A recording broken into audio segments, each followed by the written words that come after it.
Welcome to the Terrible Podcast with your hosts from SteelersDepot.com, where you can find all your latest and greatest Steelers news. It's Dave Bryan and Alex Kozora, always lit, talking Steelers.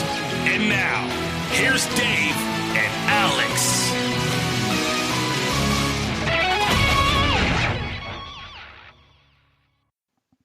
Welcome to the Terrible Podcast, Season 12, Episode number 44. He's Dave Bryan. I'm Alex Kozora, SteelersDepot.com. Thanks for being back with us for this Wednesday, Steelers Nation. Dave, first day here in PA under freezing, under 32 degrees. I know that's an uncommon number over there in Vegas world for you, but it's a little chilly over here. Hope you're doing a little bit better than I am today.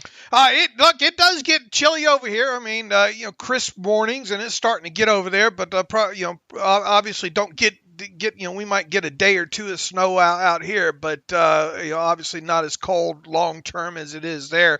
I'm out here right now trying to put 8 pounds of coffee in 5-pound coffee bags.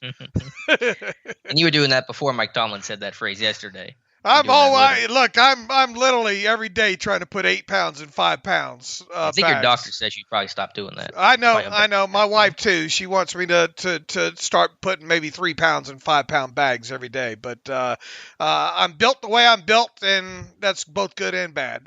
Yeah, the Folgers expression is the best best part of waking up is Folgers in your cup, not 8 pounds of Folgers in your bag. I think it's a little wordier.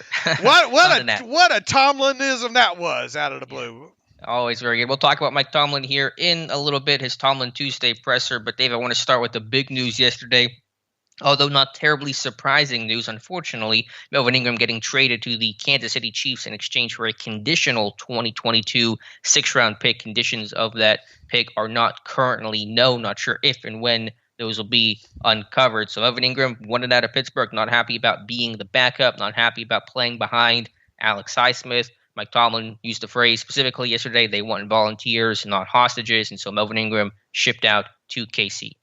Yeah, I don't think we're overly surprised, right? Maybe just who the partner ended up being and what they got. And I think we were the only ones to break the news, and still the only ones out there, I think, that have it being conditional at this point. I do not know what the aspect of the conditional part is. A lot of times we don't find that stuff out, unfortunately. The trades normally reported. That's the conditions are never put out on the NFL media side of things there. I'm going to try to dig around with a few more sources here in the next few days and see maybe if I can uncover it.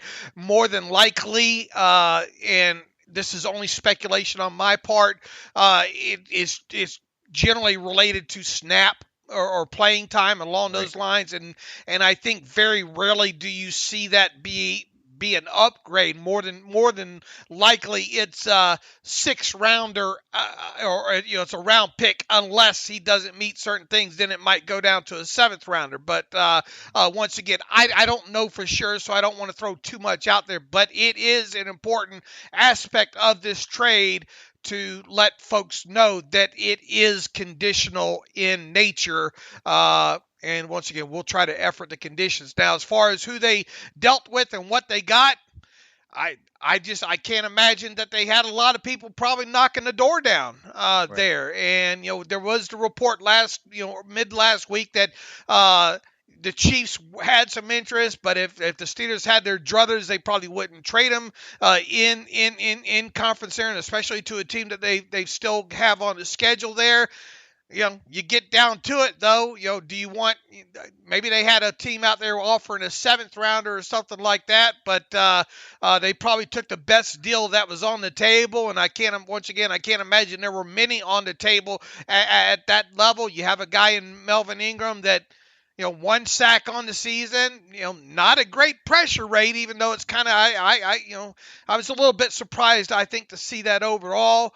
And a guy that, 32 years old and really a half a year rental there. So they got what they got. And, I know a lot of people are probably looking down and kicking some rocks as they walk along today. And that's certainly understandable.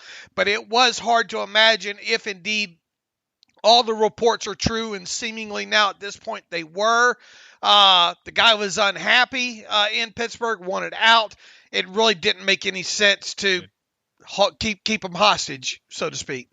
Right. Mike Tomlin essentially confirmed all the reporting, saying that it just did not work out the way that he envisioned and not the way that Melvin Ingram envisioned, roles and playing time and those things all working out. So, yeah, I mean, I was hoping to get maybe a 5th-round pick for him. But, as I said several times, I think including on Monday's live stream over on YouTube, that fans, our own fan base, and this is true of any fan base, they tend to overvalue their own players because they're watching them all the time. And generally they have a higher opinion in terms of the market than the other teams. And so, just because you see Von Miller go with it for a 3rd and a 4th doesn't mean, or a 2nd and a 3rd doesn't mean that Melvin Ingram's going to carry that same value. And so to get anything for him, I mean, it felt like there was a market for him because he's a talented guy. I think he's playing better than some of the stats indicate, but he's still 32 years old. It's still a rental, and there still wasn't a big market or push for multiple teams to try to get into a bidding war to drive up the price. So, yeah, you get what you can get in a 6th-round pick, assuming it stays there based on the conditions. I mean,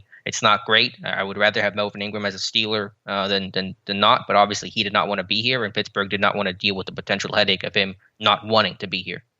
Yeah, sleeping through meetings and, end up forcing his way out, and you get nothing in return, Where did the Steelers go wrong here?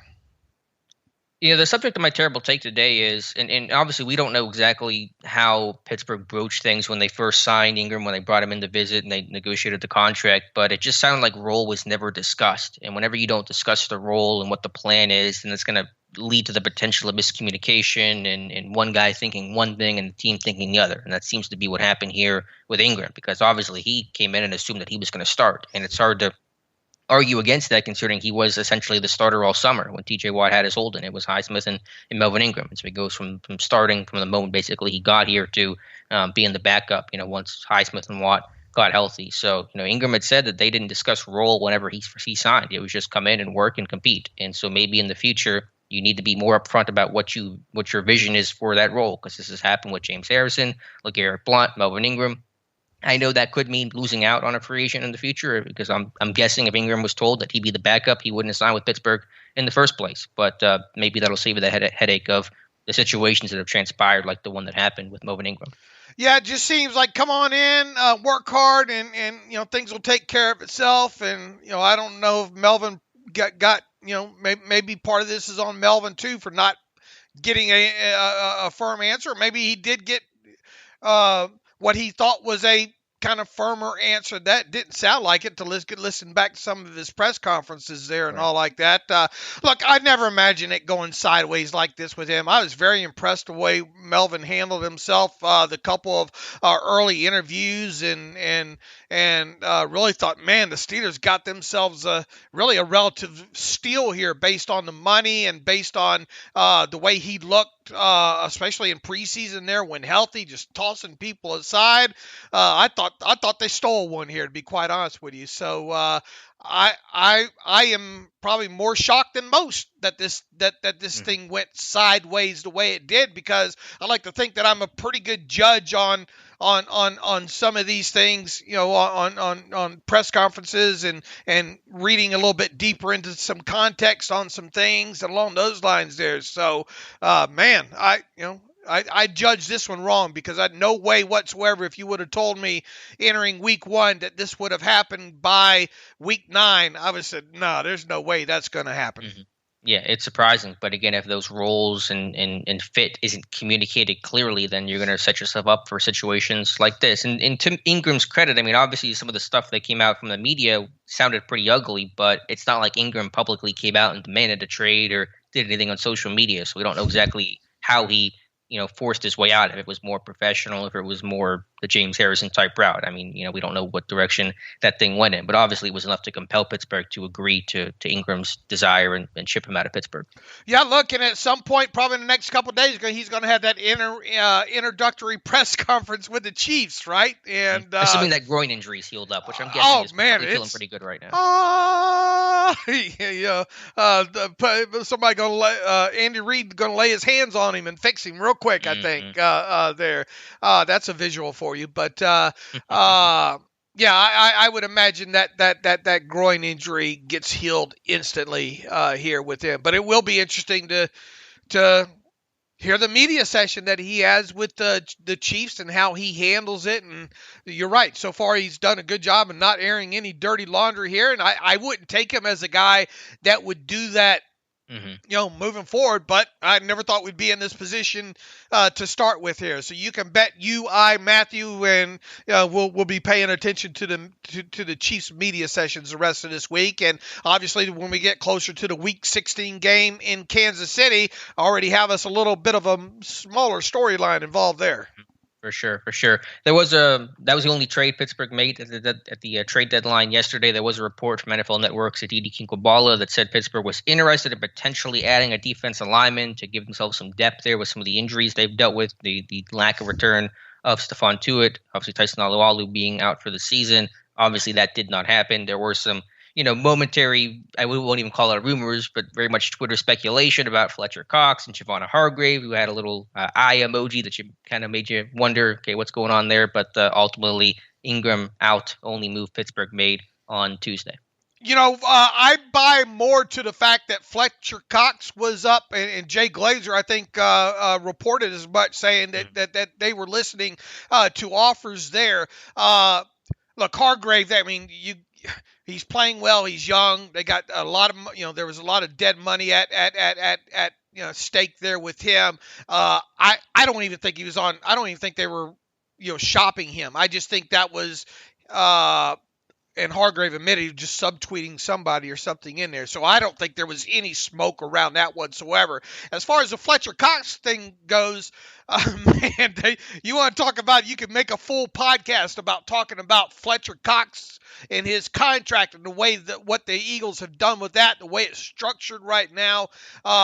In fact, I think Over the Cap has a 25-minute video on YouTube about that contract and all that's been done with it. That's how unique that situation is with them. Now, the Steelers could have afforded trading for Cox and because his base salary is $1.075 billion, which is exactly what Melvin Ingram's is. So that wasn't the issue here. The issue with the Eagles trading away Cox was mostly related to the Eagles' side of how much dead money they were going to eat, and they were having to make sure they get enough compensation to get them to eat it now versus, quite honestly, there's a good chance that Fletcher Cox might not be a member of the Eagles in 2022, but the way they would go about doing that is not paying him his option bonus on the date, declining that, and then designating him a post-June 1st cut so they can trim that over 2 years as far as the dead money goes and all like that there. So I think had the Eagles gotten something along the lines of maybe what Denver got for Von. What did they get for Von Miller? Like a second and a third or something? It's 2 day 2 picks. I don't know if we know for sure if it's a second or third, but somewhere around there, somewhere second and or third. I think that's the kind of return they were maybe looking to get. If we can, we'll trade him, but this is what we need to get for him to make it worthwhile for us to eat this dead money. And obviously no team, I don't think was going to pony up for a guy that, on the wrong side of 30 like that, especially look at kind of his option bonus numbers and all like that, which the trading team would have traded for. And obviously the Steelers don't have the draft capital to do that kind of stuff anyway there. So, right. The Steelers could have afforded him on a cap basis for this year, but what it would have cost would not have been proactive at all. Sure, agreed there. So that was the only trade for Pittsburgh. A pretty quiet trade deadline day overall. Deshaun Watson did not get dealt. No other major trades. Some smaller one. The Vaughn one the other day was the big one of 2021. Dave, you mentioned draft compensation and where the Steelers stand. You had a great table you tweeted out yesterday that kind of shows the updated draft pick status for 2022. Can you just kind of run through where Pittsburgh currently sits in terms of what draft capital they have or assume to have right now? Yeah, and a lot of this obviously is projected thanks to the work that Nick Corte does over on Over the Cap. If you're not following Nick on the Twitter machine, he does a good job of really kind of week to week updates on some of these kind of guys that are snap related and how they factor into the compensatory draft formula. But here's where we kind of think that they sit now. Obviously, the Steelers still have their first three original picks in the 2022 draft. Their first, their second, their third. It's looking right now at this moment that Bud Dupree, considering or assuming he stays healthy right now, is on track to deliver the Steelers a third-round compensatory draft pick. And it's still looking like Matt Filer will deliver the Steelers a fifth-round compensatory draft pick from there. And then the sixth-rounder that the Steelers got in return for Melvin Ingram in the trade, of course, is conditional. So it's important to remember that moving forward that it is conditional. The Steelers still have a seventh-round original pick on the board, and then they still have the seventh-round pick that they received as part of that Avery Williamson trade roughly one full year ago now. So boy, time goes quick, right? Yeah, he just got cut yesterday. Yeah, he did. Yeah, he did. He tweeted out, "I got cut on my off day as well." Life comes at you fast, but that's that seventh-round pick they obviously got from the Jets. So a first, a second, a 2/3, a fifth, a sixth, and 2/7 right now from where we stand. And obviously the Joe Haeg, if he continues to trend on not getting snaps in games, that obviously helps as well. Yeah, he's got to be under, I think, 25% of the snaps this season is the number to watch. I mean, he fell under that because he did not play against Cleveland, and so that's putting that comp pick back on the board for Matt Filer there. So yeah, I mean, overall, assuming you get those two comp picks, that's not terrible. I mean, you have 4 picks on day 1 and day 2. You don't have a fourth, but then you have a projected fifth, a sixth, and 2/7. So I mean, for all the trades this team has made, obviously, I think some of that was done believing and assuming they were going to get comp picks, which hopefully will happen, and so it won't be as barren of a draft day as we kind of maybe thought that it might be, back in the summer. Yeah, from where you sit right now, and look, a lot can happen obviously in the next the rest of the season that impacts that. Pray for Bud Dupree to stay healthy, and pray for Joe Haeg not to play. Right, those are the two keys. Sorry, in lieu of that, send Joe Haeg a Christmas card or something like that, or some popcorn or something like that. Does Hallmark have that section? I don't know if there's cards for that. Yeah. Okay. Thank you for not playing and impacting the compensatory formula card section. That's next to, I think, Grandma. I think it's from Grandma, and then next to it's the comp pick formula section. Double check. Check your local stores. There you go. But yeah, so that's where the draft pick's at. So, all right, we'll get that trade stuff out of the way. Let's talk about now where the Steelers go from here in terms of edge depth behind Alex Highsmith and TJ Watt. Tucker Charlton officially signed to the 53. He's going to basically become that new Melvin Ingram, that rotational guy who can kind of move around a little bit. He played 10 snaps against the Browns on Sunday. Of course, Derek Tuska's still on the team as well. He should pick up a couple of snaps per game, primarily here as a special teamer, because Charlton does not play on special teams, just in the way that Ingram did not play on special teams. But that's going to be the depth right now. Mike Tomlin said the way that Taco had played against the Browns and getting to know him made this team a lot more comfortable in dealing Ingram to the Chiefs on Tuesday. Yeah, I think that's confirmation bias. A little bit. Look, Taco did play well. I mean, yeah. But it was only 10 snaps, and I think Jonathan Heitritter did a fantastic job of breaking that down on Steelers Depot yesterday. If you haven't gotten a chance to go over there and read that post, make sure you get by and read that. But it is it's a 10 snap sample size there. We need more than that. He did play well. So obviously he's been around the team on the practice squad for several weeks now. He's been able to, obviously learn what's going on defensively. That gives the team more confidence moving forward with him. Mike Tomlin, talked about how he's long, how he's athletic, how him being playing both outside linebacker and defensive end in a 4-3 in the NFL usually means like players like him have heavier hands. He does. Kind of said it should help him in the running game, a la, and then even threw back Melvin Ingram as kind of a comp to that. He's got to show me a little bit more to be in the Melvin Ingram category, I think. But the initial returns, at least this past week against Cleveland, against a pretty good tackle, or a good tackle at that on that one side there in Wills, I thought he represented himself well. But let's not kid ourselves and immediately say, we just, shipping Melvin Ingram away is no big deal because this team has Taco Charlton.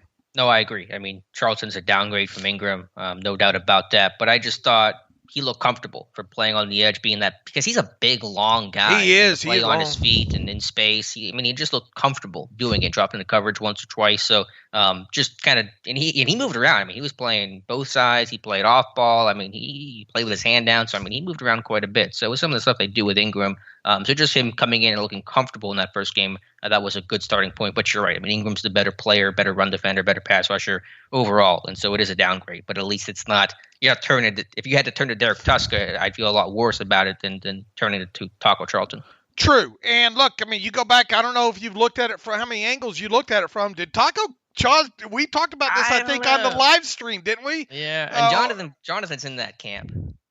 I don't think Elias Sports Bureau. I don't think I impact. I have gotten stats changed before, though. I have gotten credit for that in the past. And just to be clear, you're arguing that Taco forced the fumble on Jarvis Landry, not Joe Schobert. That's the point you're making, right? Right. I think that really needs to be looked. I just don't think there's a definitive enough. I don't think there's enough definitive there to change it. But boy, it sure looks like in the all 22 that Taco comes by and takes a right-handed punch at that thing, and then that's when that ball comes out there. So, but look, I mean, around the fact that we are talking about did he do that is a positive on the Taco Charlton. You know what makes me think that he did not force that fumble out? What's that? Because he was the last guy to realize that ball came out, because he didn't know. I mean, you should look at his reaction. I mean, he's the last guy to realize. I think if he had punched that out, I think he would have known right away, because he's literally the last guy on defense to know that ball came out. All right. Well, I do like, more than any way, the takeaway here is, as Mike Tomlin likes to say, ball hunting. Mm-hmm. Yeah, and just the effort to be in that area too, and just run to the football and try to make a play. Right, and I mean, you look at I think the Wormley sack. I don't know. Taco might deserve a half there. I don't know, but once again, not a large set of snaps for him, but the snaps that he did play were A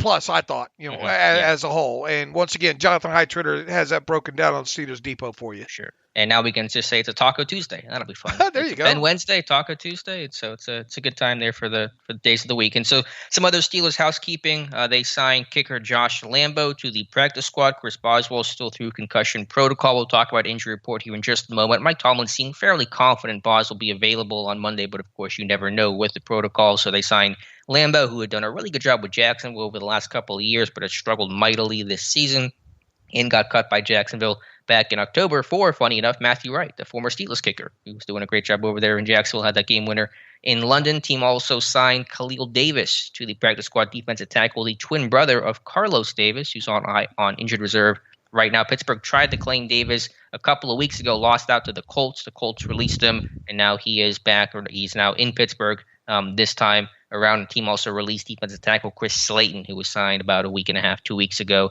to the practice squad. So Lambo and Davis signed to the practice squad. Yeah, now we need to get Joe Hayden's twin brother, Mo Hayden. Hayden. That's like the third Manning. Yeah. and large Len Roethlisberger. Boy, this team likes the brothers, don't they? Look, it's no surprise. Both those Davises were, I believe, at the Senior Bowl that year. Had the Steelers had the opportunity maybe to draft, didn't Kalil go before the Steelers pick in the 6th round that year, or did they even have a 6th round pick, or maybe they were hoping? I have a feeling that had the Steelers had the opportunity to draft Kalil, they would have drafted Kalil before they would have drafted Carlos. Right. Kalil Davis went 194, and Pittsburgh picked at 198. They took Antoine Brooks with that selection, if you're wondering. Okay. All right. Because, look, they had their eyes on both of them, I think. Both of them, I believe, were at the Senior Bowl that year. Mm-hmm. So now you have both of them, and, obviously Carlos is on IR. We don't know the seriousness of that. Is it just going to be 3 weeks? But he did stick a little while. Kalil did, obviously, with Tampa Bay there. And this team just needs to find something they can maybe stake a little bit of, at least as a backup moving forward past this season. Now they have 2 Davises to choose from and a Bugs. Yeah, and a lot of Isaiahs too. They have a bunch of Isaiahs in that D-line room. Do we have a report on Kalil Davis? Do we do one? We had he came out, right? I don't think we. Yeah, we did. Yeah, Tom Meade did one. Yep. Good old Tom. Yeah, good job, Tom. What did he give? He said the late day 3 pick said best fit will be as a rotational backup interior defensive lineman in a 1-gap scheme to allow him to shoot gaps, disrupt lanes, and get after the ball. So that's the skinny on Kalil Davis. All right. All right, Dave, let's talk about Mike Tomlin. Had his press conference on Tuesday, starting with the injury report there. Not a whole lot to note, which is always a good sign. Again, mentioned Chris Boswell going through protocol, but said nothing alarmed them about him going through protocol. So, again, it sounds like with the extra day especially that he'll be good to go. Of course, Josh Lambo will serve as insurance on the practice squad. Also mentioned Eric Ebron working back from his hamstring injury. And that's all the things I believe he mentioned. So we'll see what the report looks like today. I'm sure guys will have some days off, especially with that extra day on Monday. But overall, this team in good shape. Tomlin did not mention Kalen Ballage, by the way, who apparently had injured ribs coming out of the Browns win. Right. He did not mention him, and I think those are the only 2 coming out of the game that Mike Tomlin bumps and bruises associated with play that we usually get that every week there. I refuse to comment about speculating until we get to about Thursday now, because every time we think, this team looks fine, then you have a groin injury. You have a Ebron with the hamstring, I believe, showed up on, was it Thursday last week there? So, I mean, yeah, it looks good as we sit now, but a lot of things can obviously happen. The biggest name that we'll be watching right now will be Boswell in the concussion protocol, and either he'll make it or he won't. And so, that's where we're at with that right now. And I don't believe the Steelers have to release their first official injury report until Thursday this week here. So, player, even though they'll probably work today, we might not. I don't think we'll get official word of who's going to do what today. That's a good call. I forgot about that. So, all right, that's the injury report. We'll certainly keep you updated and have some more information for Friday's show. Dave, what else did Mike Tomlin say yesterday? Actually, we should mention just briefly here the weekly Stephon Tuitt update, basically the non-update. Tomlin said that he's doing better, but basically no change in his status. So do not expect Stephon Tuitt to practice this week. And so now it's just a question of will he play it all this season? And I have no idea. I have zero idea, and I think we said as much last week as well too. Once we got to that point, that's another talk about, man. If you would have told me we would have got this far into it now, even with Tuitt starting the season on IR, that he has not resumed practicing. On the Wednesday or Thursday of week 9. Man, I would have told you that probably he had some sort of setback or something at that point if you would have told me that was going to be the case. So I don't know. You just hope and pray and move forward here. But there's no use speculating right on this at this point now. What did Mike Tomlin say Tuesday that caught your attention, Dave? Anything that stuck out to you in particular? Leverage, right, and specifically referring to the lack of leverage in the secondary of guys getting beat to their leverage side, which was an issue that Tomlin made sure to address. Are you going to address that in maybe a video here in the next day or two? Yeah, I found a couple examples. I think I found 3 just going through the tape, just watching it casually. One actually was posted today which was a positive play overall, the Minka Fitzpatrick 4th down breakup. That was Cam Sutton losing leverage. He's supposed to have inside help there, lost it to the inside, and Minka had to bail him out with just an incredible play. I mean, we knew that was a good play, was a clutch play, but just knowing what his assignment was at deep half to come across the field to make that play and drive on the football was just fantastic. But a couple more examples of that. I know when TJ Watt got beat by Jarvis Landry. That's an impossible matchup to win, but Watt has inside leverage there, and he got beat to the inside. So you have to at least use your leverage to your advantage in the situation to try to have some sort of chance to compete on that play. And there's another example or two of leverage being an issue. So, I understood what Tomlin was saying when I went back through the tape. And obviously, Tomlin talking about the penalty component of play right now, and offensively, this is already an offense that needs a lot of things to go right on any given possession, right? And you throw in these penalties they get, whether it be formation, whether it be holding, what have you. Any offense doesn't need penalties, and this Steelers offense absolutely does not need penalties. The way they're built to move the football right now there. So the penalty component of offensive play is slowing down, which is really good progress for us. But there's still some negativity there, and I think Mike Tomlin made sure to highlight on that. Sounds like they're going to bring in potentially some rubber. They're going to do whatever they feel they need to do to help with this problem, and I liked hearing that. Potentially, maybe even on kind of a little bit of a longer week here, having some referees, I think, at practice this week possible. Yeah, Tomlin, I think, said that they planned on doing that. Tomlin talked about the big overall picture of how Pittsburgh won on Sunday, and I think it's something we all understand and realize. It was two components: A, how well Pittsburgh minimized the Browns' run game, and then B, how well Pittsburgh's offense ran the football, consistently staying on schedule. He said, quote, Tomlin did, "I thought the run game component was a significant component of the matchup and the reason we were able to secure victory. Cleveland is elite in terms of the ability to run the ball, but also the ability to stop the run. We were able to run the ball and stay on schedule on offense in the manner of which we would like to do." And I think that sums it up well. We talked about that immediately after the game, winning the trenches, both sides of the football, just how physical and just how much that Steelers O-line bullied Cleveland, putting guys on the ground, being physical, getting movement, first and second level. Really, really impressive. Their best performance in terms of a run blocking standpoint. I would even say it was better in this game than it was against Denver, to be honest with you. 1976 football, right? I mean, yeah, very old school. Winning in the trenches. And I tell you what, man, the aspect of getting that all 22 tape and normally when it comes to offensive line play, the end zone view is really the view that you like the most when it comes to trying to evaluate some of this. I'll tell you what, Alex, there's some wide all 22 shots of this where you say, my God, look at the offensive line, the push that they're getting off the snap of the football. I think that's one of my main takeaways from going through the offensive all 22 tape was, man, these guys were firing off the ball in this game, and not a lot. I mean, there was some, obviously, of Najee getting hit in the backfield, but there were a lot of other plays where Najee's 2 yards past the line of scrimmage before he's even getting out into it, having to make a decision in there. So I thought it was really, really noticeable in the run blocking aspect of this game of how those five guys were firing off the ball, and they're just a huge, huge push overall, and that really stood out to me. Yeah, the displacement, the movement they generated, to me, is the most impressive thing. I have a video on that on Steelers Depot tomorrow. Quick side note here. I'm sure by the time people are listening to this, everyone's already heard the news, but according to Tom Pelissero of NFL Network, Packers quarterback Aaron Rodgers tested positive for COVID and is out for Sunday's game against the Chiefs. So a huge storyline right there, just as a quick sidebar. Yeah, absolutely it is, and we kind of need the Packers to beat the Chiefs, but wouldn't hurt. So sounds like maybe Jordan Love will get the call up there.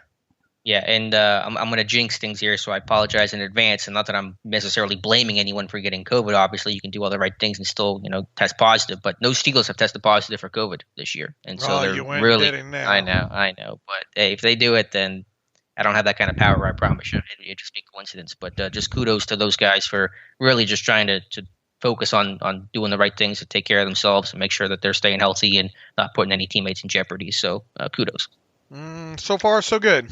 Yeah, knock on wood. I promise I'm doing that right now. But anyway, back to Mike Tomlin. And yeah, just overall the run game and the run defense. I can't wait for Josh Carney's missed tackles report. I'm sure it's going to be a low number. And so defensively, just how well this team rallied to the football, played their gap and did their job, and that's team run defense. That's not just defensive line, not just front seven. It's corners, it's safety, it's everybody. And so to do that and really slow things down for Cleveland, super impressive. Let's see. Mike Tomlin didn't want to talk anymore about the Boswell hit. He went on to say he says he knows Hockey Lee spoke about it and gave a statement regarding it after game at the request of the media.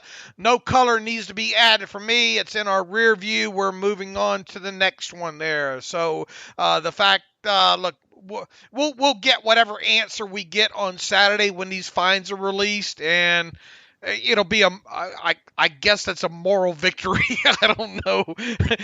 At this point, it doesn't impact it. It just make people feel better that they correct that. I knew that was a penalty. It should have been called. It satisfies that crowd, but it doesn't make Boswell's head feel any better there. I would personally, after looking at different angles there, I'll be surprised if he's not fined. Yeah, I think it's worthy of a fine. We'll see what happens. We'll probably find that out on Saturday. Not much else from Mike Tomlin, I don't think, in this one. What do you think about all the specialist questions and answers?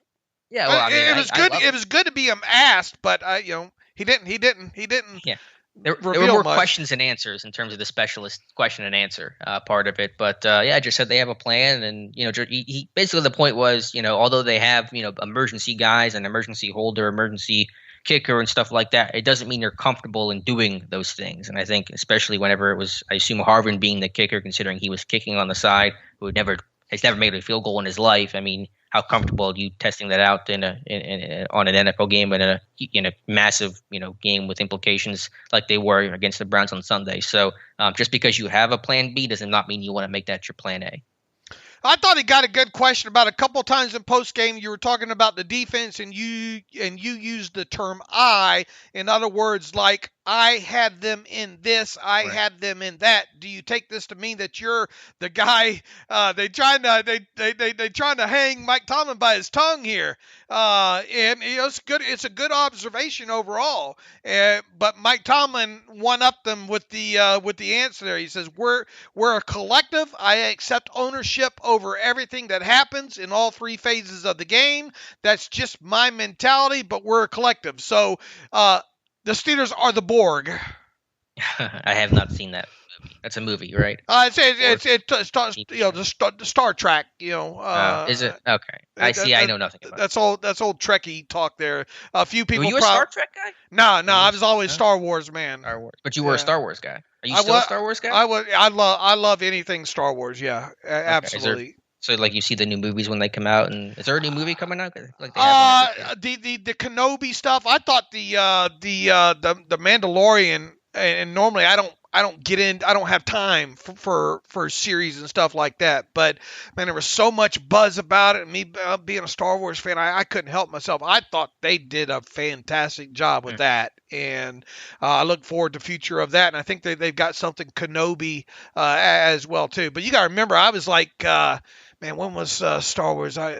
78? Yeah, you were just. That was like. I was like 10 years old, and that was just. I mean, that was mind blowing.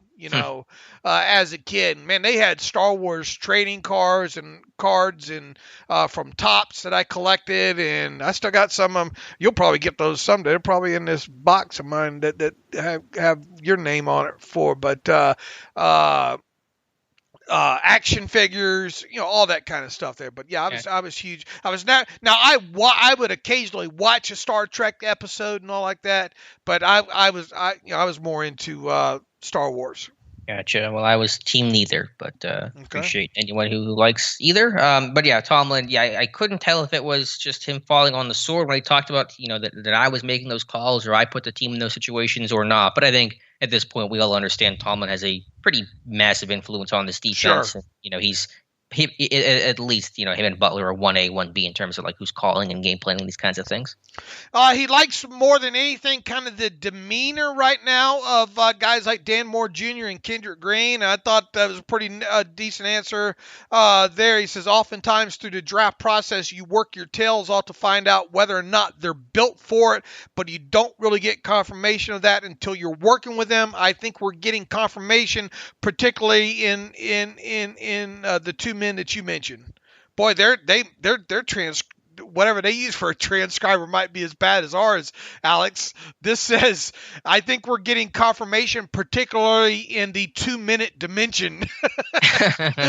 Maybe that's a Star Wars thing. I don't know. But Tomlin's actual words were, I think we're getting confirmation, particularly in the 2 men that you mentioned. So we caught them running some stuff through a transcriber there, I think. Yeah. Tomlin was asked about does he notice or does he care about the confidence in this offensive line? And he kind of downplayed it and said this group's always confident. But, man, you watch these guys. I mean, they're pumped up. You watch Kevin Dodson celebrating like a little kid when Najee scores. You're seeing Dan Moore fist pumping when he puts a guy in the ground. I mean, I had the article yesterday. I mean, this offensive line's playing with a lot of swagger, a lot of confidence. I'm not saying they weren't confident before, but they're just kind of seeing and recognizing the fruits of their labor, and they are just feeling it out there in the best possible way. And I think you're just seeing this group grow and, put in all that work and struggle and make mistakes, and now it's finally coming together for them. And they're playing like a group that's feeling like it's coming together for them. There is some cohesion that you can see in there, and we talked even the other day in the Monday show about a much better game for Kendrick Green this time around. Trey Turner probably had his best game in years for the Steelers in this game. Now, look, I mean, there's still a lot that needs to be fixed in there, but boy, once again, from the all 22 aspect there, if you just pulled somebody off the street and said, what's the thing that sticks out about the Steelers offensive line, not knowing the cast of characters and all, I don't think how anybody doesn't look at that and say, man, look at the push that unit's getting. So this is obviously a group that didn't get a lot of time during camp and the preseason due to injuries there, and now they've had a good run of games together, and there is the cohesion there, and hopefully these guys can stay healthy and continue to build that kind of stuff. And if they do, you would think that you're going to see some more minor strides moving forward in this, and kind of plays, I guess, into our next topic there. Unless there's an injury right now at this point, it's hard to envision a guy like Zach Banner getting on the field right now. You're right, and Mike Tomlin was asked about that point blank. What is the path for Zach Banner to dress and to play? And Tomlin's answer didn't say a whole lot, but he said, quote, he needs to keep doing what he's doing. He's healthy. He's been given clearance. He needs to knock the dust or the rust off and prove that he's a viable guy that can help us win a game. But, I mean, I don't see him starting because his front five is playing well. And in well terms enough. Of backup, well enough, but improving. Certainly not. You're not wanting to make a change right now. And then in terms of backup value, Joe Haig's a swing guy. He's more versatile, and so Banner does not have a home there. And this team's not running any sort of tackle eligible or 6 offensive line groupings out there. So I just don't see what circumstances will change unless there's an injury or someone struggles massively to compel this team to put Banner in the lineup in any sort of capacity. I mean, right now you have to dress Joe Haig over Zach Banner, right? You do, because he can play both tackle spots. And you cannot have a situation where if you only dress Banner and let's say Dan Moore gets hurt, now a core for has to flip to left tackle, and Banner comes in at right tackle. You're moving multiple guys to fix one hole. That's just not good process mid-game. So barring an extra guy being injured this week that almost defaults a helmet to Zach Banner's not getting a helmet against the Bears on Monday night. No, I don't think so. And it may take multiple injuries. I mean, they had a couple guys down last week. They had no Ingram, no Eric Ebron, and they didn't call up Kevin Rader, and Banner still wasn't active. He lost out to a 4th running back. So it may take a lot. I think it will take specifically probably an offensive line injury for Banner to get up. I agree with you, and I thought if there was ever, and we said this I think on the show the other day, if there was ever an opportunity for Zach Banner to get a helmet, it would have been on Sunday, but you dressed a 4th running back over Zach Banner, and even down the tight end, and not activating a tight end from the practice, or elevating one from the practice squad. Man, if you can't get one then and you're healthy, it is probably going to take an injury at this point for Zach Banner. I'm knocking on wood now too, so hopefully that doesn't happen there. But not the way we envisioned this going for Zach Banner after he signed that contract during the offseason. Right. Yeah, I mean, does he get carried through the offseason? I mean, I think so. considering that a core four is a free agent and those kinds of things. But obviously, this team has not gotten anything on their return, and maybe that was just because obviously Banner had the setback and wasn't ready for week one. But still, I mean, the point is the guy hasn't played since, as you said, September of last season. Right. So we'll see what happens with his future right now. But anything else from Tomlin on Tuesday that we need to go over? Let's see. What else did he have to say? A lot about the specialist. Asked about are you concerned about the amount TJ and Alex Highsmith are playing right now, and how much will that be mitigated? Are we talking 10 more snaps? Actually, Tuska played a handful as well. What did he play? Like 4 or 5? 5. Is that enough? Or do they need to get a little bit more out of Taco to get guys like TJ? Mike's not worried about it. He says, do you feel like the amount used so far this season with Highsmith and TJ is sustainable? Tomlin, of course, says yes. He's not going to admit to anything like that. But do you think they need to get a little bit more from guys like Taco and Tuska? I mean, combined, those guys played about 15 snaps, so I think that 15 to 20 range, about 20% of the snaps is kind of what the goal is, and so I think it's about in line. It's going to ebb and flow week to week and those kinds of things, but it's not something I'm losing any sleep over, the snaps for TJ Watt and Alex Highsmith. All right, and he also talked about, what was the other thing I want to talk about in here that he had to say? I'm not finding it right now. We'll jump back to it if I think about it. Should mention some other news here. The Steelers announced yesterday evening that they will wear their color rush jerseys on Monday night on primetime football against the Chicago Bears. They are 6-1 all time wearing those very cool looking color rush jerseys, and so you'll see those Monday night at Heinz Field. Absolutely, and their one loss came without Roethlisberger, right? It was to the Bills.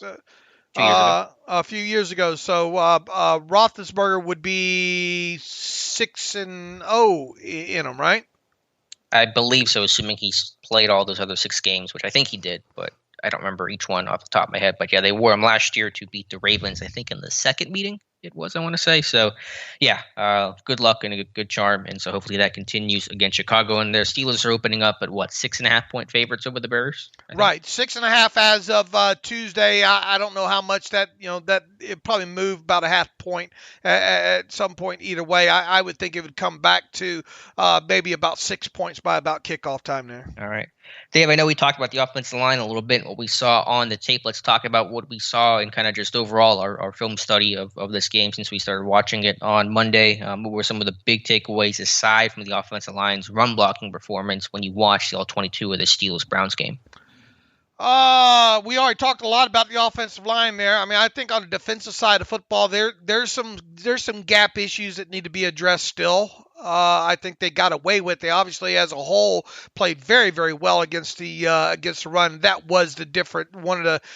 Tomlin was right. I mean, both sides of both teams' running games and how the others defended, or how the offense was able to run the football and how the defense was able to stop the Browns' run was a huge component of that game. Boy, Deontay Johnson can separate. I think we spent some time talking about that maybe on the live stream the other night there. That guy can stick his foot in the ground and really get a lot of college open separation, if you will. So that was obviously one thing that stuck out to me in that game. I like the way they used some of that motion and misdirection in this game. I thought that had some influence there. The rollout was perfectly timed on the bin completion to Deontay Johnson on that side of the field there, because you really a lot of strong flow going the other way, and I think kind of motion helped set that up as well too. Yeah, I thought Canada really was in his bag of tricks in terms of the motion, the jet stuff, faking the jet, the reverse. They did a lot in terms of just some of the window dressing that I haven't seen to that extent in any game this season. I understand game circumstance plays a role in that. It's a close game. They had the lead for chunks of the game and stuff like that. So it's obviously easier to do those things when it's closer, you're up, than when you're down multiple possessions in the fourth quarter. But just overall, the misdirection that we saw in this game was as much as I've seen from a Matt Canada coach Steelers team. The other aspect I think that sticks out is, might have been another thing that we discussed more heavily during the live stream, was the fact that the Browns left a lot of plays out on the field, man. Baker missed a good three throws, I think, at least in that game, and 6 drops, 6 pretty decent, impactful drops that the Browns had in that game as well too. And I know, look, that goes into every game. You could go along and say, man, this team didn't make this play that was there.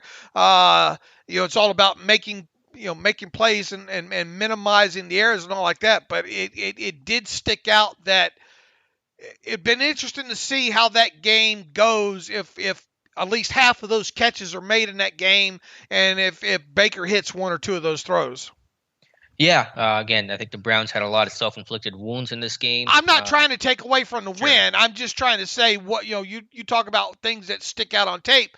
They left. It was quite noticeable that the Browns left some plays out on the field. Yeah, they did. I mean, that's just a fact. I mean, I think it's unarguable and that's not saying that the Browns lost that game and the Steelers didn't deserve to win. Pittsburgh did, but they played better. But I think it's a fair point. And sure, if you're the Browns, and I've definitely seen that chatter from Browns fans, as they're saying, man, they had so many chances in this game, and Baker wasn't the problem, and other guys around them just had to play better and just missed opportunities. Absolutely. What else? What stuck out to you? Yeah, just I think for Pittsburgh's defense, just some of the stats, and then you watch some of the tape, possession downs. I mean, the Browns were 4 of, I think, 15 on 3rd and 4th down in this game, including being over 2 on 4th down. That was a Jarvis Landry incompletion that made that amazing play. Then the 4th down run that failed, that Kim Hayward blew up the play, and they rallied, and T.J. Watt and Devin Bush and others got him on the ground. So just winning in those possession down situations. Pittsburgh's 3rd down defense, red zone defense, has done a really nice job this season. So they're just doing a good job in some of that situational football, some of those big stats that tell you whether or not you win a game. If you succeed on 3rd down, you succeed in red zone play defensively, you're going to win games more often than not and be competitive. And I think that's kind of the stat that I've really been looking at.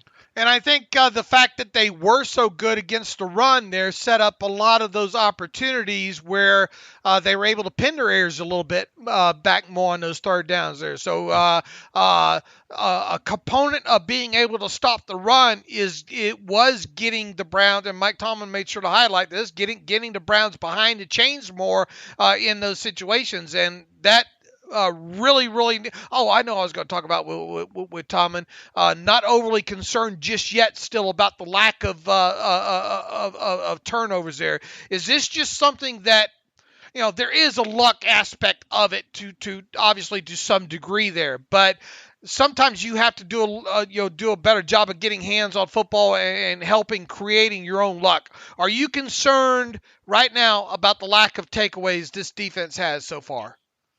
To an extent, because you recognize you need more takeaways, and this defense needs to get back to its ball hawking, ball searching kind of ways. And they got obviously the big forced fumble in that game that was huge in that one. And I know that the fact this team has played more zone coverage and blitzed a little bit less is maybe one reason why those takeaway numbers are down a little bit. But I still think those, as you said, it is kind of a luck component and those kinds of things. So hopefully those numbers will come. So yeah, it's like a medium level concern because I think the personality of this defense is a bit different than past years, which is one reason why the turnover numbers are down. But also I'm not freaking out because this defense, I think, is capable and will have one of those games where they take the football away 3-4 times. Boy, it'd be nice for them to make it up in these next 2 games, right?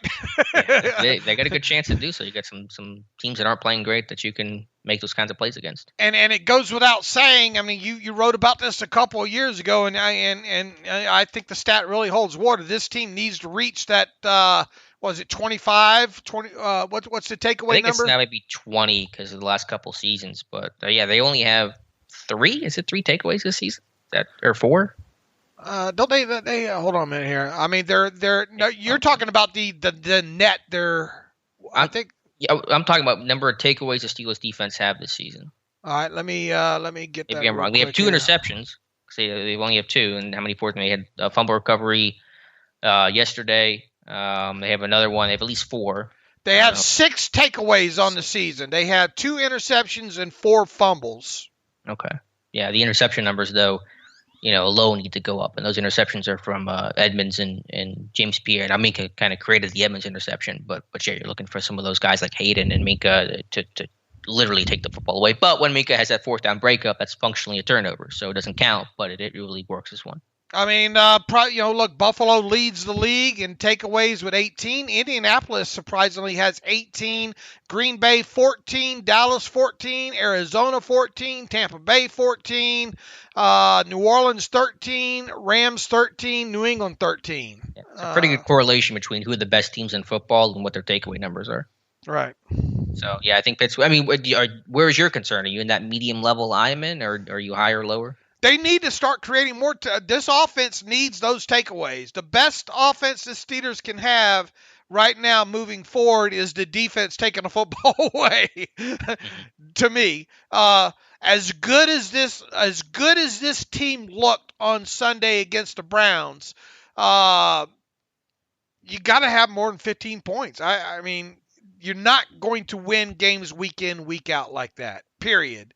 So. Right. And to expect this offense as cohesion aside, running game, yada yada, yeah. And if this offense continues to not be able to push the football down in chunks on a regular basis through deep passes, then you have to make up for that somewhere. And the making up for that is the hitting yardage that you are provided by getting the football via takeaway on the other team's side of the field, plain and simple. So, yes, I am concerned that that the takeaways are down right now. They need to start getting these in bunches. Not only these next two games against teams that you would think there's a greater likelihood to do that, but in games against teams later on, against the Ravens, heck, you got two important games against them. The rematch against both the Browns and the Bengals. You better start figuring out a way of getting the football away from the opposing offense, because you are going to need that if you're going to win some of these games in the second half of the season. Yeah, I mean, obviously padding stats hypothetically against the Bears and the Lions are one thing, but when the games matter, when it's down the stretch and you're fighting for your playoff lives or whatever the implications are, you got to have games where you can get those takeaway numbers against higher quality opponents. You can't just pad it and look nice against some of the worst teams in football. I mean, right. And look, I mean, let's face it. Roethlisberger's been lucky on. He should have probably a few more turnovers than he has. This team right now is -1 in net differential. All right, through 7 games. We better start seeing that in the next 7 games be like +5, +6. You know what I'm saying? Yeah.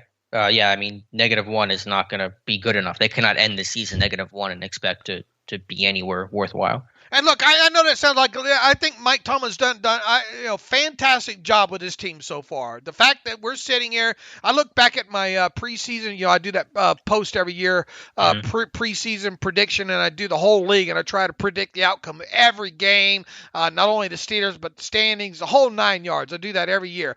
Coming out of the game against Cleveland, I had the Steelers at 4-3, but I had losses to Buffalo, losses to Green Bay, and losses to Cleveland. I had them beating the Raiders, the Bengals, Denver, and Seattle. Obviously, that's not the way it went down, there. But this team is 4-3 right now, and the way this team got started to the season, some of the play, especially on the offensive side of football, and really on the defensive side of football as well to some degree there, you really wondered if they would be there at this point. So the fact that this team is 4-3 right now, I think it is a testament to some coaching that's gone on, some development with this team. So absolutely kudos. But as I mentioned in my terrible take yesterday, Alex, these next 2 games are games the Steelers should win. And I don't care if they win them by 1 point or 101 points.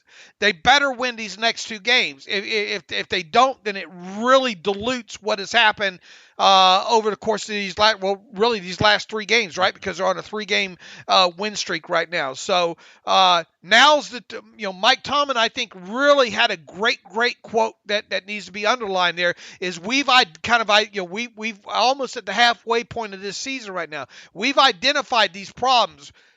we got to fix them now. If not, then they become a detriment to this team moving forward, into the second half of the season there.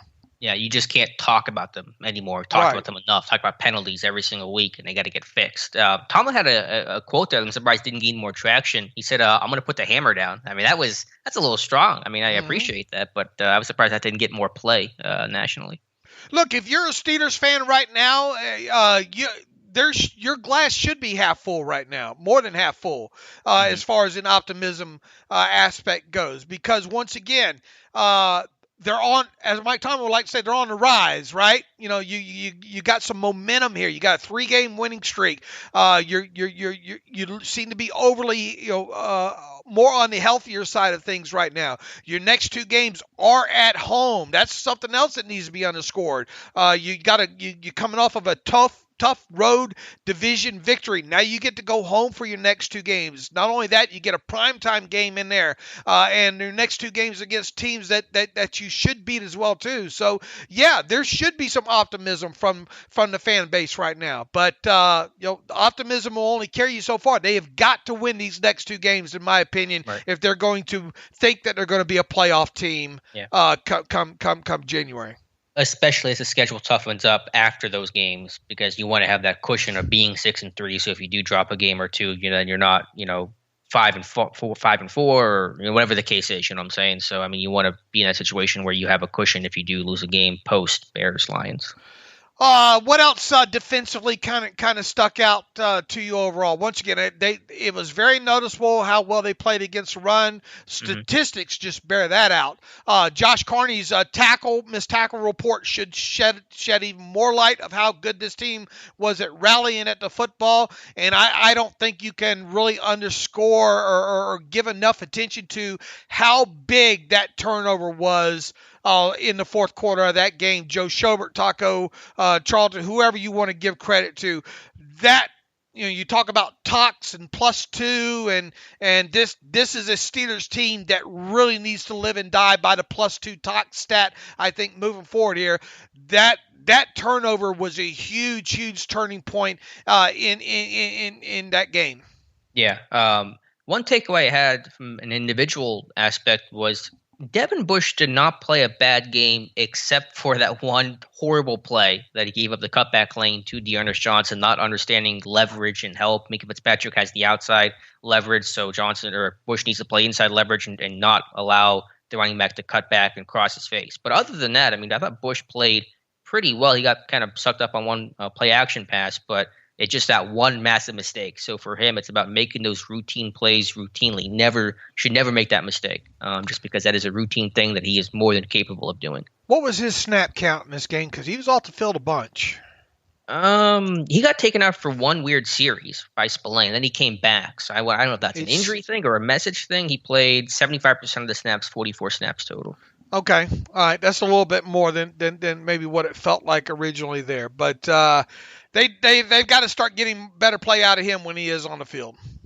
Yeah. I mean, again, I think like 90% of his snaps were good. It's just the couple that weren't, obviously. And it's like a cornerback. You play really well but get beat once or twice for a touchdown. You had a bad day overall. But it's just making those – we talked about the splash plays, and I want to see this with Devin Bush, but I've said it just as much and just as strongly that he needs to make the routine plays first, and then the splash plays will come. All right. Arthur Millett, guy's involved in the screen game a lot, had 2 tackles on screens, and I just like Millett's energy. He's a real good energy bringer. He's a feisty dude. He's not Mike Hilton, but I think he's carved out a good role as a nickel slot corner and just only playing in that package for Pittsburgh, right? Because he's not playing dime. He just plays in nickel only. One thing that stuck out to me, and probably not a lot of overly noticeable. I think Loudermilk had a very nice, and Tom Mead did a good job of highlighting one of these snaps, I think, on Twitter from the All-22 tape there. It really comes off that he knows he's understanding this defense more. I mean, you could just see in some of the pre-snap kind of shifts, even where he's in unison and not, he's reading and stuff, and he's making some of these shifts in a timely manner as well too. He's being where he needs to be in certain plays, and if you're at least in the right position, you're going to give yourself an opportunity to read some of these things. So I think that was a noticeable aspect outside of the one play I think that Tom Mead highlighted on Twitter a few days ago. Yeah, I think you're saying. I thought the young defensive linemen in general, Mondo. Is it Mondu? They always say Mondu. I always say Mondo, but I guess. Yeah, it's probably Mondu. I'm too stuck. I go back to the Blazing Saddles, Mondo. If I knew if I was 7 years old, I would get that reference. Yeah, you don't get that. In my head. Loudermilk Bugs played well. And what I liked most about Loudermilk, that was a great example by Tom showing how well he contained his gap. But there was that one, I think, end of the first half. It was 3rd and 15 or something. They threw a little dump off pass or a screenplay, and Loudermilk chases the football and makes that tackle 11 yards downfield. And so that's what happens when you watch Kim Hayward and you see him make all those effort plays out in space and chasing the football, having fanatical effort. So I love that play more than anything. That's him just buying into what it means to be a Steelers defensive lineman. It's about running the football, playing with heart, playing with effort, straining, and finishing plays. And so I think he's kind of understanding that now. Right, and look, I mean, they need some with Alu out, and obviously they're not going to get Kalil Davis back at least for a little bit if they get him back at all, and you really don't know what you're going to get. I mean, he hasn't played hardly any snaps at this point of the season here, and didn't make a trade for a defensive tackle or anything along those lines. You've got to really get some good play out of these young guys moving forward, especially in the middle of that defense, and in the base fronts in particular. For sure. Any other all 22 thoughts on this game? Offense, defense, any individual or any moment stick out to you? Yeah, I probably have a little bit more on Friday. I've spent more time on the offensive side of football than I have on the defensive side, so I want to look at more some schematic things and all like that, and focus a little bit more on guys like Bush that you mentioned and all like that. Yeah, Firemouth Gentry playing well. I've been happy with their play, and so those guys have stepped up. And Gentry, I mean, talk about. Is he the biggest surprise on this team? Boy, body development now. Now look, in no way, shape, or form is he ready to be compared to Matt Spaeth, but body. You look at him now, just body, and go back and look at some stuff from a couple years ago. He looks like a Matt Spaeth tight end right now. Now, unfortunately, he runs routes like Matt Spaeth too. That red zone route to him, corner post route. There's not a whole lot of nod in that. Yeah, it's a big long nod. Yeah. Right, but I mean, from all other elements, he has developed as a run blocker. So that's obviously nice to see there as well too. He looks more like a Matt Spaeth tight end. He still has ways to go in his development, but boy, is he night and day different than he was as a rookie right now. So kudos to him because, and I think I said this on the live stream the other night. It's nice to get surprised by some of these players going into the offseason or into training camp this year. I kind of wondered if Gentry was going to survive and make the 53. Me too. Yeah, I mean, I had him off my 53 for even the first half of training camp until I realized that he was playing so much over Kevin Rader, and I put him on there about halfway through. But, he's gone from afterthought. I mean, the guy played like 50 snaps his first 2 years, had a knee injury sophomore season, to being a valuable asset, a bit player, but still a valuable one for this team. I think we said this the other day on the podcast as well too. I have a lot more confidence in this team running more 12 personnel moving forward with 2 tight ends on the field than I did ahead of the season there. And obviously glad that Eric Ebron's not part of that. Now, you got to get the successful play rate up. All right, so that's the next aspect of it. But there are some positives when they're on the field. Now, they're only going to be judged on whether or not the successful play rate's there. So I think moving forward right now, specifically when putting two tight ends on the field, we got to see more success there, and especially when they run the football out of 2 tight ends. Yeah, but it's all encouraging signs. So I have more confidence now. Moving in the right direction. Because I didn't think we'd be talking about, 12 personnel, having any aspect of optimism when it comes to that ahead of the season starting. And he is a big component of Frymer's got to get stronger, plain and simple. Now, he probably will. He's on a play-by-play basis, he does struggle in the run game right now from a blocking standpoint, especially against some of these base ends and all like that. But that's probably not uncommon, being he's underclassman type and all like that. Got to get stronger. Yeah, I mean, in any tight end of his size, 6'4", 250 is going to struggle against a base end who's 6'5", 270. I mean, it's just a tough place to beat, but improvement there for sure. And just my overall thoughts there, for final thoughts on the L22, just the studs playing like studs, especially defensively. TJ Watt, Cam Hayward, Minka Fitzpatrick making big plays. Hayward, big plays on third, fourth down. Watt, big time pressure. And then Minka Fitzpatrick with the fourth down play. And he had some good open field tackles on Chubb too. I know his tackling's been kind of knocked this year. It's about the same as tackle rate as he had last season. So I think we just kind of be blown out of proportion, one or two missed plays. But his tackling, I think some of those second, third level tackles in open space all season have been really, really good. What was this? How many times was this team in the red zone the other? Now, obviously, you're not going to kick in some of those situations there, and some of them you call because they were fake. What were they in red zone?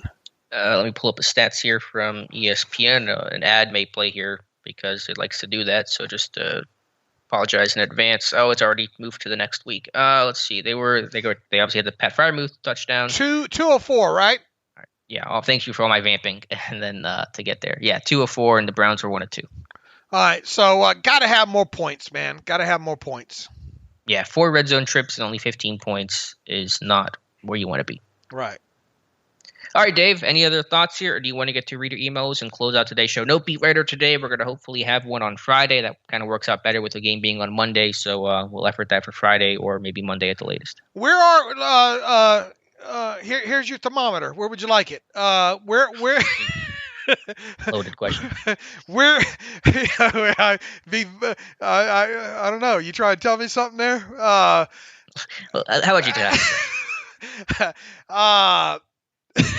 You cracking me up here. Hey, honey, did you have a message for Alex? No. Okay. No. Where are you? Where are you on this team right now? Take your temperature.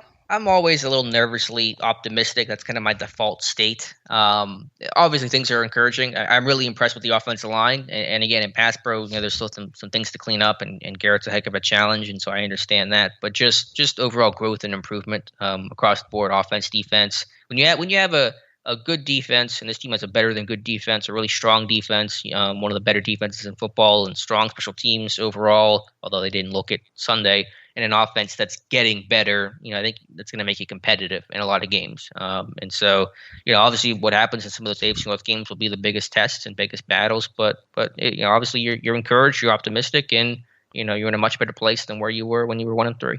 I had this team preseason at 9-8. I think you had them at 8-9. Is that right?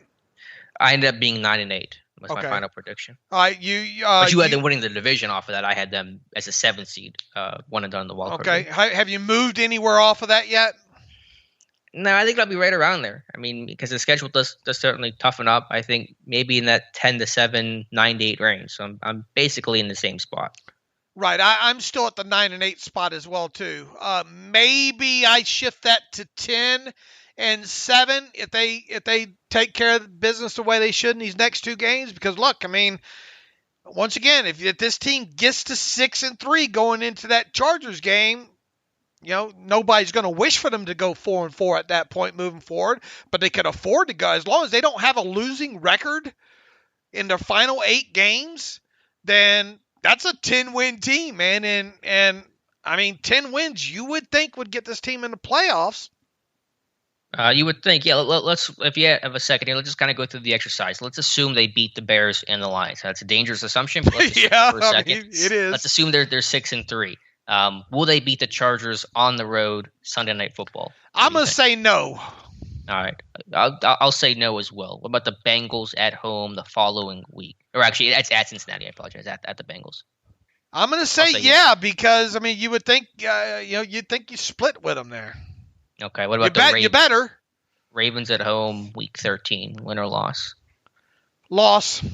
Okay, I'll go loss too. I'm going to say they split the Ravens, so I'll just, whether week 13, week 18, I'll give them a loss right now. At Minnesota, week 14. Man, the complexion of that game's changed a little bit since the start of the season. I think I initially had that listed as a loss. I think they can win that now. Okay, what about Tennessee at home, Week 15? Well, that's I mean, won't have Derrick Henry. Not yeah, going to guarantee it. Yeah, and how big does that change things at now at this point there? So, I had this as a loss, man. I'm gonna say I guess I'll say win now from where I sit. Okay, I'm going to say win as well. Even if they have Derrick Henry, I think Pittsburgh wins. They beat them last year with Henry. I'm going to say they do it again. Week 16 at Kansas City. This one's tough because you don't know what exactly version of Casey you're going to get at that point. Yeah, that's such a tough place to play, and it feels like, and I know Kansas City's had their problems and all like that, but you're going to need points in that game. I don't see them getting it. I have it as a loss. I'll go a loss as well. Week 17 against Cleveland, rematch. Man, that's a good team. That's still a good team over there. Can you do it twice against them? I say no. I'll say yes. I think I got the confidence now. So I'll say that they beat the Browns. And then Week 18 at Baltimore, January 9th. I mean, I had them splitting with Baltimore, so I think what I say the last in the first. You said we both said it was a loss. I'm pretty okay, sure. So I'll go win this time. All right, I'm going to go win as well. So I mean, you have them losing to the Chargers, the Ravens once, the Chiefs, and the Browns. So you have them as 4-4 the rest of the way, right? And then I'm going to have them as what do I have them as? I have losses to the Chargers, to the Ravens, and to the Chiefs. So I have them 5-3. So my prediction after them being 6-3 would be 11-6, and you have them at 10-7. Right.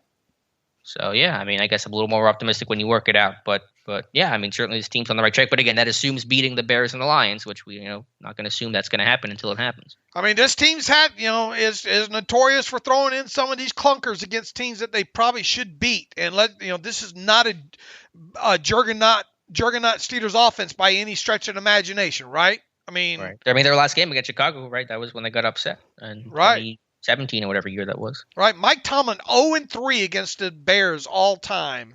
Ben Roethlisberger, what is it? 1-3, I think. Okay. All time. That win being the Bettis game, right? The Bettis over Urlacher game. So this team hasn't, for whatever reason, I mean, you can't, every year's a new year, but I mean, you can't help but look back historically on this. I mean, I guess what the Bears are probably one of the few teams that Mike Tomlin doesn't have a win against, right? Probably, yeah, that's a good point. And they are playing a bit better. I mean, I think they're finding some traction with Fields being their quarterback. I mean, it's still not great, but in the Lions, I don't want to assume anything because, I mean, they're a tough team. They played a lot of close games. They didn't play one last week, but they've had some nail-biters. So, again, don't want to assume anything there either. I mean, and we just looked at how tough, how questionable maybe the second half of the schedule is. So, once again, these next two games against the Bears and the Lions are, and we talked before the season started, in order for this team to get in the playoffs the way they're built, they better win the games that they're supposed to win. These are two of those games here, so they better win these two games. If not, we might be readjusting a game or two in that second half of the schedule there, right? Yep, well said, and that could be the difference between playoffs or not. All right, Dave, let's get to some reader emails and close out today's show. Let's do that indeed here. Let me pull up. I think Ben is talking today. I don't believe he's spoken yet, so I'm not sure if he's speaking later or what, but I haven't seen anything from Ben this morning. Bryce wants to know, it's disappointing to say the least about Ingram. Couldn't make it work. I'm kind of on the side of the player on this one. Look, I like Highsmith. I think he can be really good, but for this year, I believe Highsmith is not so much better than Ingram that Highsmith should be playing 90% of the snaps. You mean to tell me that we couldn't find a creative way to get a player like Ingram, a run game bully, could play multiple places across the front seven, close to 50% of the snaps?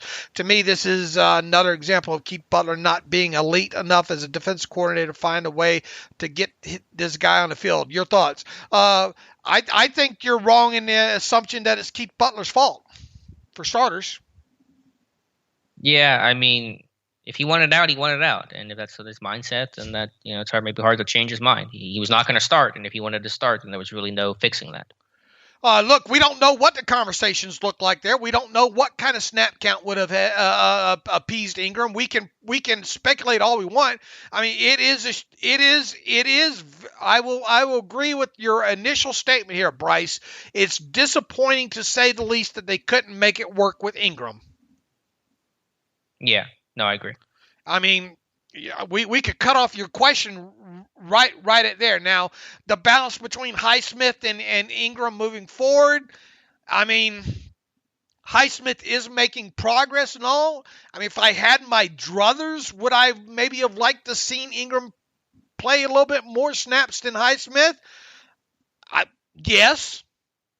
Alex? No, I was fine with the rotation. I think Highsmith, I think he's been the better player. I think some of the advanced metrics bear that out and just watching the tape. I mean, Ingram's played well. I don't think the margin is huge, but I mean, Highsmith is the guy. And as you mentioned, I think accurately so on Monday, it's the long-term future of the position too. Yeah. I mean, Highsmith's going to be your guy for hopefully several more years. And Ingram is probably going to be a guy for just this season. So there's that calculation as well. I want to look at the first, obviously it didn't play against Cleveland. Let's just look at the first 6 games there. I think this team could have stood to have played Ingram more. Does that make sense? I mean, he played a lot those first games because there were injuries. I mean, it was the Seattle game where he didn't play much because guys got healthy. But I mean, he was playing like 60+% of the snaps over the first 6 weeks, I think. So I mean, I think he played a lot, but I think he's realized that okay, once Highsmith and Watt are healthy, then I'm really going to be like a 30% snap kind of guy. And he did not want to be in that place. He writes about circling back to what I wrote to you guys a week ago about Loudermilk is not a finished product. He just seems to be harder to move than some of the younger guys from what you've seen on tape. Is this true? I think he's going to get a lot more snaps moving forward. He's had some positive snaps in there. I'm not going to lie. But you do see him he's got to do a better job of not getting turned and reached in some instances, I think. But overall, look, for the guy that or at least I thought this team traded up to get in the draft versus what we've seen on tape so far, it has been better on tape than what I thought they were getting initially in the draft, if that makes any sense. Now, is it huge? No. But, I mean, how many people thought this kid was going to be getting snaps at the start of the season anyway? Right. The plan was probably for him not to play much, if at all. I mean, he would be inactive, if Tyson Alualu is healthy, right? If Stephon Tuitt was back, then certainly. Yeah, I think he's played pretty well. The question, my issue with Loudermilk was not that he couldn't play. I think he had that home as that kind of old school 5-tech plugger, but just what's the ceiling with him? And maybe that is the ceiling is kind of rotational plugger, but you want to trade up for that kind of guy. He's like draft capital and those kinds of things. So you just still wonder overall, does he have the pass rush juice, the athleticism to be anything more than kind of rotational backup? People want, a good game will happen like Freiermuth's 4-catch, 40 yards and a touchdown. It was a good game, all right? But and people want to use a small and Taco in the game that he had. People want to make quick, harsh, long-term decisions based on one game, right? Right. That's dangerous to do, folks. I mean, look, take the positives for what they are. The problem is people have so much invested with what their initial projections are on some of these players, and then their fanboy stuff gets mixed in there, and then they automatically want to go to the confirmation bias. Oh, he 4 for 40 and a touchdown, and make no mistake about it, that touchdown catch was a hell of a damn catch. Yeah. Nobody going to take anything away from that. But look at these things game by game and over time there. I think a lot of people are trying to rush, and let's look at Loudermilk here. There's a lot of important snaps still forthcoming for Loudermilk here, especially with us now at least thinking that the earliest we would see to it would be after the Chargers game now. So you've got the Bears, the Lions, the Chargers, and probably at least one other game before you see Tuitt, and hopefully they get him back. But if you see him at all, which if you see him at all. So yeah, I mean, quick recap here. Loudermilk has played better than what I thought. I didn't think we'd see him at all. So anything that you're getting out of, but these next 3 or 4 games are very, very important when it comes to a guy like Loudermilk, I think. Yeah, just that continual growth. And by the way, again, a quick sidebar here. Don't know if it means anything. Again, probably have an answer by the time you're listening to this. Apparently, according to Josina Anderson, Odell Beckham Jr. has been excused from practice, but Odell was planning on attending practice, and he's been excused for an unknown reason. So he trade rumors about him yesterday. Will the Steelers see Odell Beckham Jr. Week 17? I don't know. We'll see what happens. Boy, what do you do with him? And you know why they couldn't trade him? Trade him because of his contract. Right. Yeah. I mean, that's way too much for a team. If he was squeaky clean, that's one thing, but he's not, and if he was squeaky clean, they wouldn't trade him anyway. Right. Yeah. So there's a huge catch-22 with Odell Beckham Jr. Right now. And I would imagine based on what happened on social media yesterday, there's going to be some awkward moments upcoming at some Browns practices if indeed he's allowed to participate in anymore. There's no way they cut him, right? Or is there? I mean, I don't know. How detrimental was that? How detrimental was what? All that his dad obviously behind it. Oh, yeah. But, yeah, right. I mean, if it's going to be – obviously he's not producing on the field. So at this point, is the distraction more than the on-field value? I mean, the dude had one catch for, 6 yards on Sunday and had an alligator arm that one pass. So I don't know. I mean, it would not floor me if they just dumped him. This guy might force his way out now, Yeah, right. It just might be the best thing for both sides just to move the heck on. Yeah, I guess it wouldn't be surprising there. All right, Paul Brown writes in, I'll make this short and sweet. With Justin Fields having the tendency to tuck and run when everything breaks down, 103 rushing yards last week, we're going to learn a lot from Devin Bush, he says. He has to step up if the Steelers want to avoid the dreaded sub-500 team loss they've been known to experience practically all of Tomlin's tenure. Paul, yeah, look, I mean, Mike Tomlin hit on quarterback mobility again. If you had that on your bingo card, you can correctly mark that circle off there. That is a component to this. And the thing about Fields is a lot of these aren't designed runs. And that's what scares you sometimes the most. At least you can kind of plan to kind of defend some of these things up. But then when you run it, when you add in the Russell Wilson meets Lamar Jackson aspect of it, which kind of Fields is in the middle with kind of these scrambles there. Ooh, that guy can flip the field in a hurry. So yeah. I to his point, yeah, a guy like Devin Bush needs to be on his screws.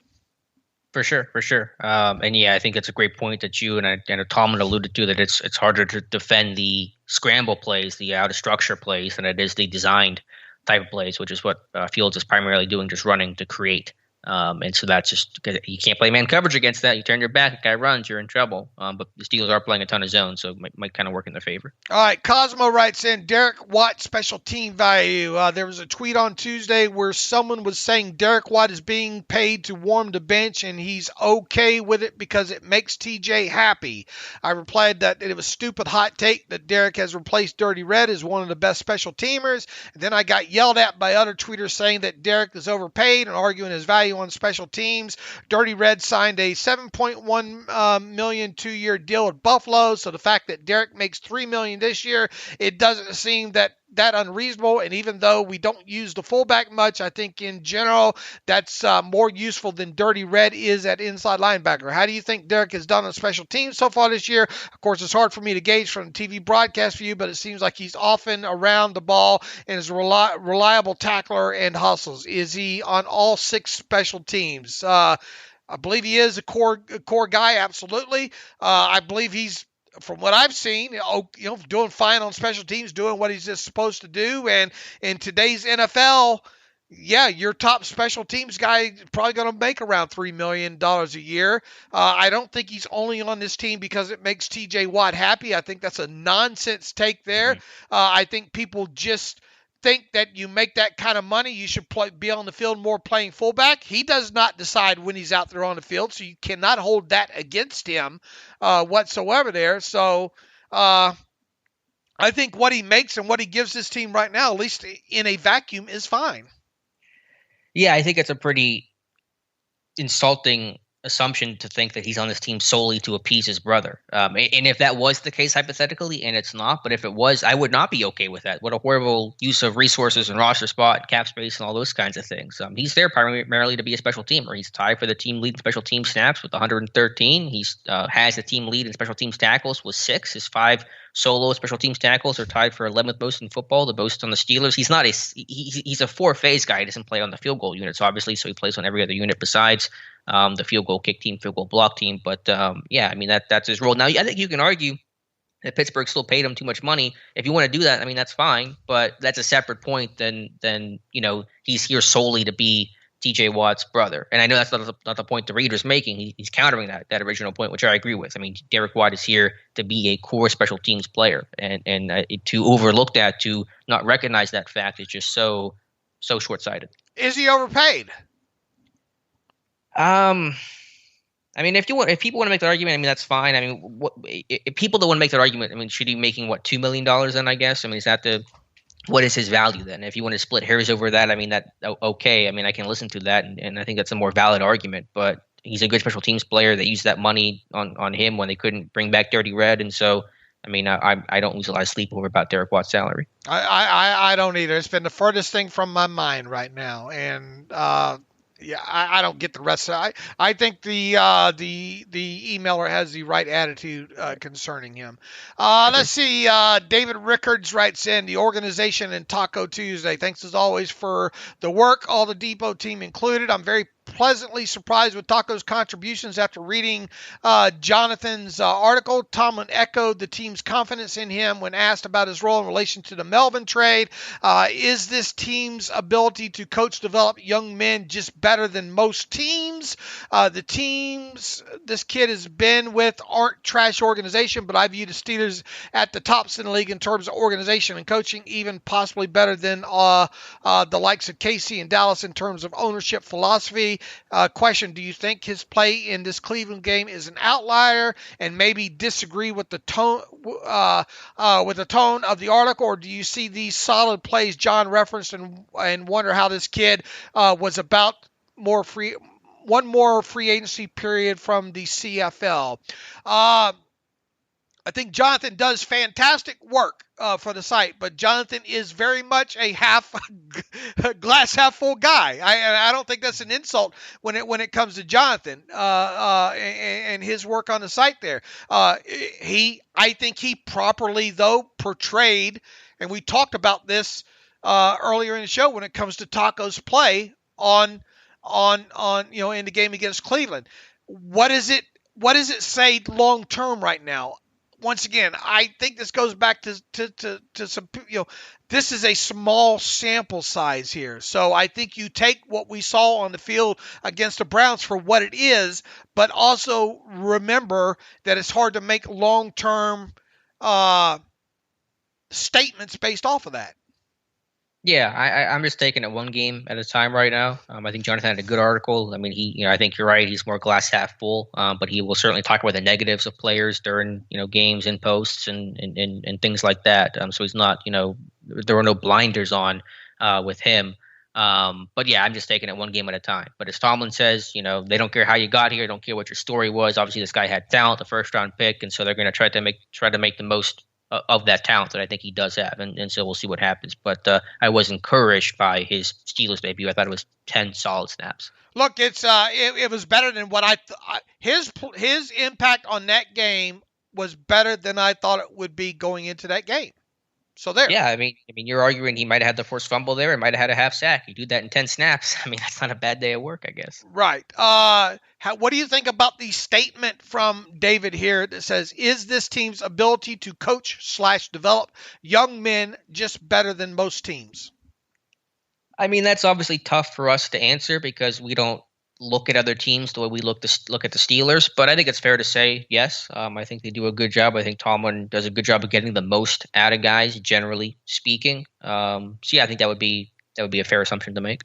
The whole thing, going back real quick about this report on, I hate to jump, me, I'll go down a rabbit hole in a heartbeat here. That Josina Anderson report on Odell Beckham Jr. Mm-hmm. I think Josina is very underrated, and I've said that for years. I have been a Josina Anderson fan since she was at the Denver station years ago, and I've had dialogue with her that long.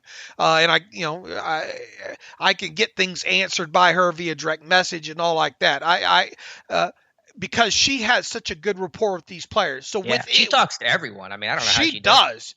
So with it, that's where my question comes in at. What does it, and this is not any, this is nothing against Josina Anderson, but what does it say that she has this information on Odell Beckham Jr. right out of the chute here?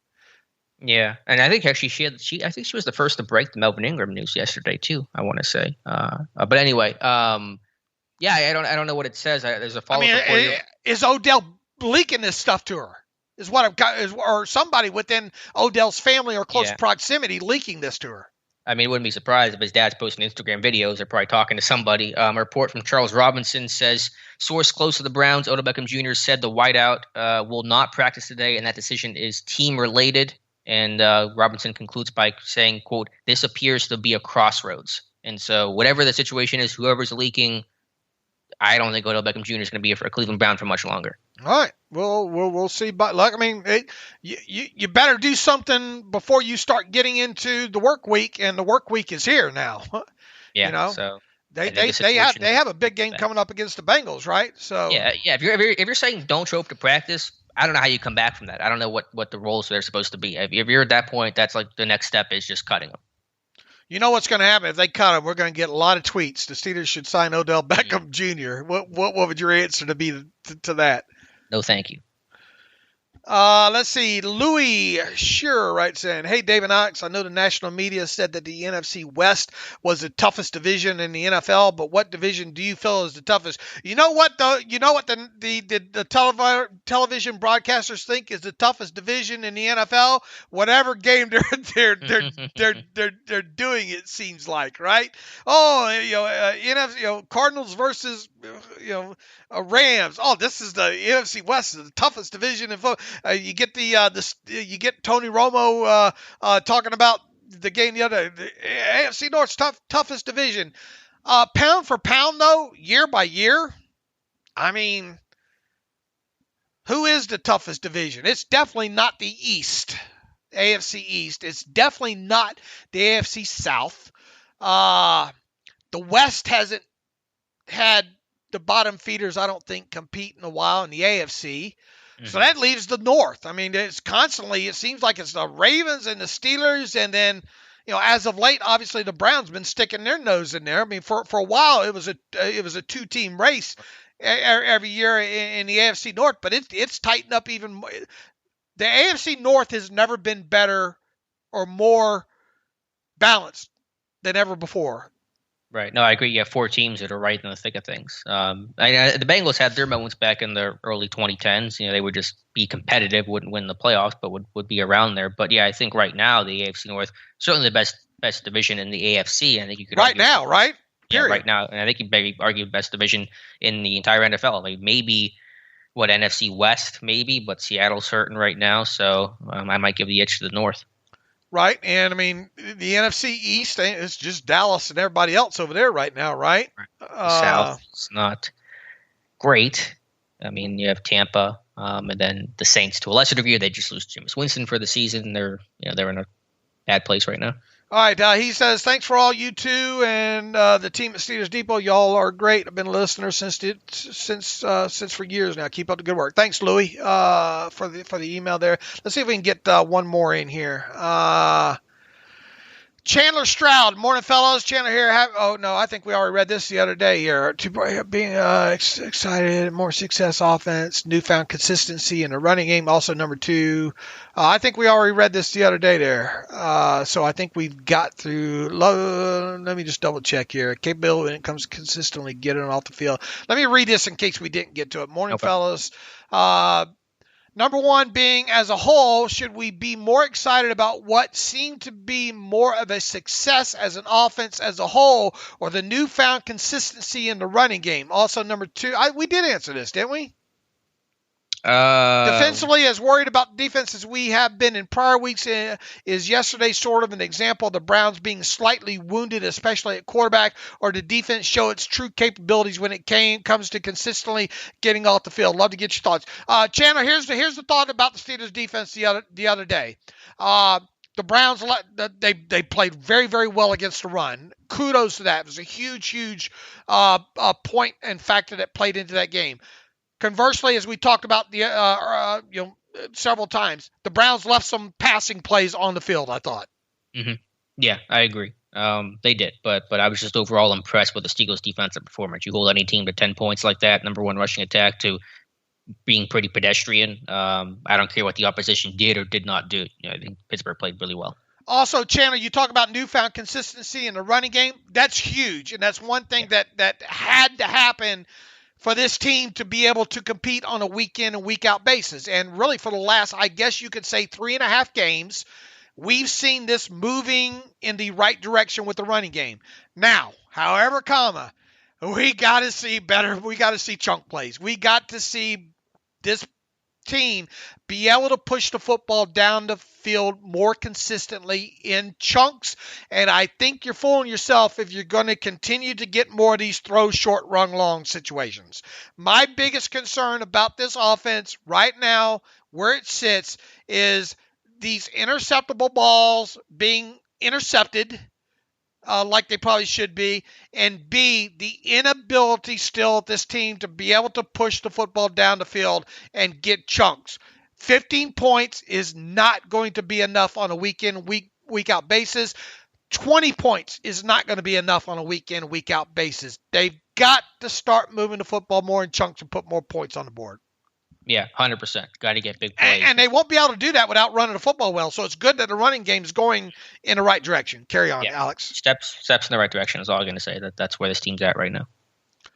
Okay, that's it. We are about hour 45 into this, so about normal here. We will be back on Friday talking Bears preview.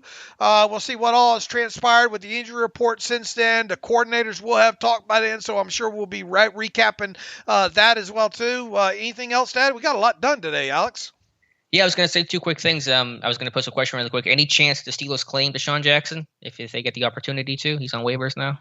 Man, I just think I wouldn't hate to see it. I just wonder about some of the things that he said in the past and just, not being the ideal kind of type player. But he can run. He can run. You know how I feel about that. I'd be there for it. I'll sign up for it. I'm not convinced it happens. Yeah, you got you. I was going to say one other just quick thing here. I don't want to make this all after-school special, but just in the light of that tragic Henry Ruggs news yesterday, just for listeners, I know people can't call Ubers for free the way that probably Ruggs could, but just don't drink and drive, man. Call an Uber. Get home safe. Don't put yourself and other people at risk with a tragic situation. So just wanted to make mention of that because of how just horrible that whole situation is. This happening in Vegas too hits a little bit closer to home, obviously, with me living here. But it's a miracle I'm alive. The bad decisions I've made, similar to the one that Henry Ruggs III made. So I am incredibly blessed, and really, I mean, I've had some incidents, too, that not proud of being behind the wheel like that. So learn from that lesson there. The decisions that we all make, minor decisions, day to day, just one decision can greatly impact your life. The rest of it, and somebody else's life, unfortunately, as well too. There, so Alex, good on you there, and definitely look. Nobody's perfect in this world. I definitely don't claim to be. Once again, I have made those type of mistakes that Henry Ruggs III made, and it's unfortunate that his turned out the way that it did. Don't put yourself in that situation. Get an Uber, get a ride. Don't get behind a motor vehicle impaired. Absolutely. All right, guys, we'll be back on Friday. Talk Bears. Hopefully have a beat writer, and Dave can close things out. All right, you can follow me on Twitter at Steelers Depot. Follow Alex on Twitter at Alex_Kozora. Follow the show at Terrible Podcast. Email the show, theterriblepodcast at gmail.com. If you like what we do and want to donate to the cause, go to SteelersDepot.com. Hit that donate button, upper right navigational bar. Also, if you'd like an ad-free version of this site, go to SteelersDepot.com. Hit the ad-free button, upper right navigational bar for $25 for 1 calendar year. You can have an ad-free version of the site. We hope to offer up a few updates related, site-related functional ability, maybe here in another week or two. So be on the lookout for that as well too. So until Friday, thanks for putting up with my stuttering and all like that. As always, thanks for listening to the Terrible Podcast with Dave and Alex.